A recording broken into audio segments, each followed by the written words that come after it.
What's happening, Panda Nation? Peter Von Panda out here in the snow, and I'm going to find out if these cone ice scrapers actually work.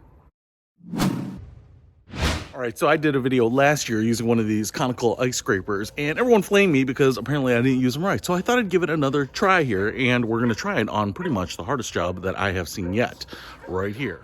So we got ice and snow over the last 24 hours or so, and so I parked my car outside to give this little bad boy a shot. So we'll find out if this is really good or not. Now, one of the things that you'll notice here is that it's a pretty small footprint for an ice and snow scraper. It's just kind of a cone, and it kind of just fits onto the glass, and you move it around and that pushes everything away. But what I didn't really try last time was this end, and so you can see here we get this little cap that comes out and it kind of fits into the cone here.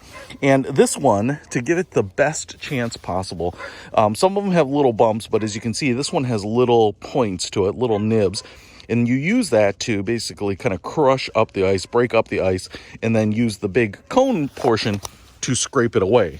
So we're going to find out here, because as I was exploring, what you can see here is we've got a pretty decent chunk of snow on the car, and that's one test. But underneath, because it started while the weather was decently warm, we kind of had rain, and that turned into ice. And as you can see here, I've got that ice layer on top of the glass. So first thing we're going to do here is just take this, and I'm going to go ahead and push away some of the snow. Now, you will want to do this with gloves on, because your fingers are going to get really cold, but I want to be able to manipulate my camera too. Now, I will say, I actually can get most of this ice away without breaking it up, so it didn't sheet up. What you can see here, it might be a little hard to see, is it's kind of like little bumps and ice crystals on there.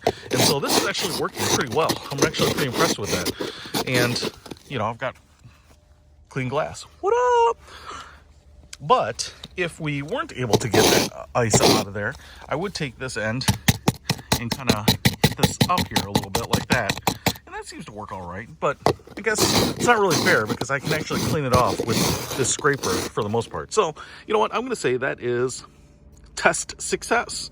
You know, this thing actually did work. And, you know, I would have loved to have the kind of that sheeted ice over the glass, kind of like creating a second layer of glass to break up and test first. But, you know, I'll say that at least with this one, I'm pretty impressed. Hey, if you want to pick this up, I'll put a link to it in the description below. Peter Von Panda, out.